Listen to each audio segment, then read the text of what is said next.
গতকাল যে শিক্ষাঙ্গন রণক্ষেত্রের চেহারা নিল, রক্ত ঝরল যাদবপুর বিশ্ববিদ্যালয় চত্বরে, সেখানে কিন্তু সেই ঘটনায় দুতরফে মোট 7টি এফআইআর নথিভুক্ত হয়েছে এবং এই 7টি এফআইআরে কিন্তু নাম উল্লেখ করে রীতিমতো সেই এফআইআর করা হয়েছে। অর্থাৎ কিনা বেশ কিছু ব্যক্তির নাম যেমন রয়েছে, তার পাশাপাশি অজানা বেশ কয়েকজন আদার্সের বিরুদ্ধেও কিন্তু অভিযোগ রয়েছে।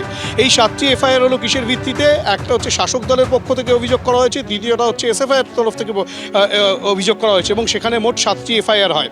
তোমাকে দেখাবো যাদবপুর শিক্ষাঙ্গন, যাদবপুর বিশ্ববিদ্যালয় কেন্দ্র বিশ্ববিদ্যালয় কতটা উত্তপ্ত হয়ে উঠেছিল সেটা কিন্তু একেবারে স্পষ্ট এখানকার চিত্রটা দেখলে তুমি দেখতে পাচ্ছ। যাদবপুর বিশ্ববিদ্যালয়ের আমরা যে শিক্ষাবন্ধু সমিতির অফিসের সামনে রয়েছি, এই শিক্ষাবন্ধু অফিসের সামনে কিন্তু এখনও পর্যন্ত ভস্মীভূত অবস্থায় বেশ কিছু জিনিসপত্র পড়ে রয়েছে। তার মধ্যে যেমন কম্পিউটার রয়েছে, কম্পিউটারের মনিটর, সিপিইউ থেকে শুরু করে একাধিক নথিপত্র রয়েছে।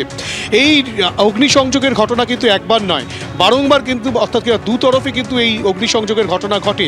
এবং শুধু তাই নয়, এই অগ্নিসংযোগের ঘটনা যেমন হয়েছে, সরকারি সম্পত্তি নষ্টের ঘটনা ঘটেছে, তার পাশাপাশি কিন্তু যেটা পুলিশ সূত্রে বলা হচ্ছে যে রীতিমতো এই যে ঘটনা ঘটেছে সেই ঘটনায় দুতরফে যে এসএফআইয়ের তরফ থেকে এবং শাসক দলের তরফ থেকে যে অভিযোগ করা হয়েছে সেখানে কিন্তু এফআইআর সংখ্যা মোট 7টি। এবং এই ঘটনায় কায়ে বা কারা কারা ছিল সমস্ত বিষয়টা তদন্তকারীরা খতিয়ে দেখছেন। ক্যামেরা পার্সন শান্তনু সেই ছবি দেখাচ্ছে, তুমি দেখতে পাচ্ছ যে সমস্ত কিছু ভস্মীভূত হয়ে গিয়েছে। এবং অফিসের ভেতরের ছবিটা একবার দেখাতে বলবো, যেখানে কিন্তু যেই অফিস প্রথম পর্যায়ে ভাঙা হয়েছিল এবং পরের পর্যায়ে রাতের দিকে কিন্তু সেখানে আবার আগুন লাগানো হয়। এই শুধু অগ্নিসংযোগের ঘটা নয়, এই যে নির্বাচন করতে হবে, ছাত্র সংসদ নির্বাচন দ্রুত করতে হবে, সেই দাবি নিয়ে এসএফআই যখন মাঠে নামে, তারপরে কিন্তু একেবারে শিক্ষামন্ত্রীর গাড়ির সামনে তারা গাড়ির বনেটে উঠে পড়ে, গাড়িতে ভাঙচুর চালানো হয়, গাড়িতে ধাক্কা মারা হয়, শিক্ষামন্ত্রীকে হেনস্থা করা হয়। শুধু তাই নয়, অধ্যাপকদেরকে কিন্তু হেনস্থা করা হয়, মারধর করা হয়, তেমন ঘটনা ঘটে। এবং অভিযোগের তীর কিন্তু এসএফআইয়ের বিরুদ্ধে এবং অতীব আহমেদের বিরুদ্ধে।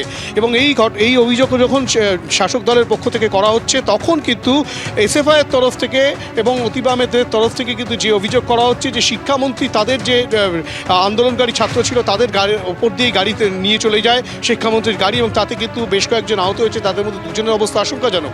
এই গোটা ঘটনাকে কেন্দ্র করে রীতিমতো রণক্ষেত্রের চেহারা নেয় যাদবপুর বিশ্ববিদ্যালয় চত্বর। এবং তারপরে অগ্নিসংযোগ, ভাঙচুরের গোটা ঘটনা ঘটে এবং সেই ঘটনার পর মিছিল, পাল্টা মিছিল, পথ অবরোধ, সমস্ত কিছু একের পর এক চলতে থাকে। এবং তার পরবর্তী ক্ষেত্রে যাদবপুর থানায় মোট 7টি এফআইআর দায়ের রয়েছে। তারই পরিপ্রেক্ষিতে তদন্ত প্রক্রিয়া শুরু করেছে যাদবপুর থানার পুলিশ এবং লালবাজারের পুলিশ কর্মীরা। একেবারে হিন্দল, তুমি আমাদের সঙ্গে থাকো। একবার গতকালের ছবি আপনাদের সামনে রেখেছি, দুটো ছবি পরপর আপনাদের সামনে রাখবো। যখন ক্যাম্পাস থেকে শিক্ষামন্ত্রীর গাড়ি বেরিয়ে যাচ্ছিল সেই সময় যে হামলার ঘটনা ঘটে, যেরকম রণক্ষেত্রের চেহারা নেয় একেবারে যাদবপুর বিশ্ববিদ্যালয়। গতকাল যখন শিক্ষামন্ত্রী ব্রাত্য বসু তিনি বেরোচ্ছিলেন সেই সময়ের ছবি, তার গাড়িতে জুতো ছোড়া হয়, গাড়ির কাঁচ ভাঙচুর করা হয়, বনেটের উপর পড়ুয়ারা উঠে পড়েন। অন্যদিকে আরও একটি ছবি ধরা পড়েছে, রক্ত ঝরেছে গতকাল যাদবপুর বিশ্ববিদ্যালয়, একজন ছাত্র আহত হয়েছেন শিক্ষামন্ত্রীর গাড়ির ধাক্কায়, সেই ছবিও রাখবো আপনাদের সামনে।